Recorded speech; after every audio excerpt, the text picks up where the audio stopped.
এগুলোকে চিনে রাখতে হবে, একদিন একদিন এদেরও বিচার হবে। কথা বলেন। সম্মানিত ভাইয়েরা, যে কথাটি বলছিলাম, মাছ মারছে বাচ্চা, মাছ মারার পরে মাছের বদনা নিয়ে মাকে গিয়ে বলে, মা এই যে বদনা দিলাম আমি ল্যাপের বিছানায় চলে গেলাম। এখন কোন এই জুম্মার হাটের এমন কোন দরদি মা আছে সারা গায়ে কাদো, এই অবস্থায় ল্যাপের বিছানায় যাবার দিবে? আর এই যে দুষ্টু দুষ্টু কোন ঘুরি দৌড়ি মানে মা বদনা এটি থুয়ে আগে দৌড়ি দিয়ে যা দরজার সামনে দাঁড়ায় আছে, ঢোকে যদি এলা কথা কন না কেন। তারপরে এর দাবর আয়া ধইরা পুকুরের পারে হোক টিবলে হোক সাবান দিয়ে জাল দিয়ে একে ঘইছে সুন্দর করে পরিষ্কার করে দিয়ে সর্ষের তেল সারা গায়ে মাইখা দিয়া তারপরে গরম কাপড় পরায়া দিয়ে কয়, বেটা তোর যেখানে খুশি সেখানে যা। সুবহানাল্লাহ। এবার এটা কি বাস্তব ওয়াজ না? এটা বাস্তব ওয়াজ। এটা কিন্তু আবার কোরআন শরীফে পাবেন না। এটা কি কোরআনে আছে? এখন যেটা বলবো সেটা হাদিসে আছে। সুবহানাল্লাহ। আল্লাহ রাব্বুল আলামিন ডাক দিয়ে বলে, আমার ফেরেশতারা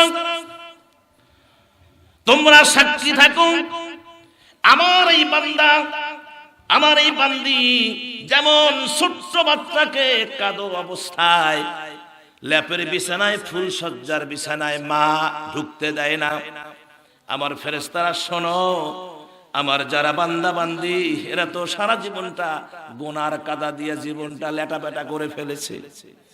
আজকে যখন আমার বান্দা বান্দি জুম্মা হাটে কবরবাসীদের উদ্যোগে কবরবাসীদের উপলক্ষে তাফসীর মাহফিল আয়োজন করেছে, এটা বেহেশতের বাগান। এই বেহেশতের বাগানে যখন আমার বান্দা বান্দি যখন ঢুকবে, আমি আল্লাহ ঢোকার আগেই জীবনে যা গুনার কাদা আছে মুছে সাফ করে দিয়ে ধুয়ে মুছে সাফ করে দিয়ে আমার বান্দা বান্দিকে জান্নাতের বাগানে ঢুকায়া দেই।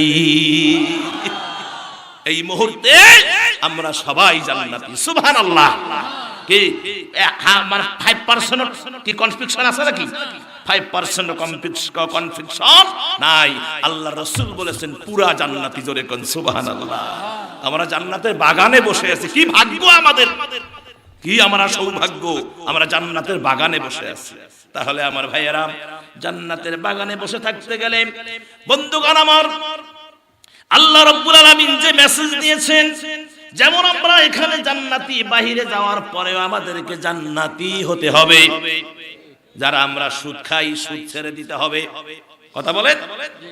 যদি আপনার লজ্জা থাকে, আলোচনা শোনার পরে আর সুদ খাবেন না। কথা বলে খাবেন, আর সুদ খাওয়া যাবে না। আমি একটা হাদিস বলি, খুব কড়া হাদিসটা, চোট খুব, হাদিসটা খুব চোট, কিন্তু এটা হক কথা। এটা অনেকের তিতা লাগবে, বিশেষ করে সুদারুদের তিতা লাগবে। আমার ভাই যারা সুদ খাচ্ছেন, আমি আপনাকে জাহান্নাম থেকে বাঁচার জন্য এই কথাটা বলছি। আপনি যদি ছেড়ে দেন তাহলে আপনি জাহান্নাম থেকে মুক্তি পাবেন, এই গুনাহ থেকে আপনি পরিত্রাণ পাবেন। সেটা কি? নবীজি স্পষ্ট উলামায়ে কেরাম এখানে যায় যে ফাজিল মাদ্রাসা, এখানে কিসসা করার কোনো সময় নেই। ফাজিল মাদ্রাসায় কোরআন হাদিস থেকে আলোচনা করতে হবে। কথা বলেন।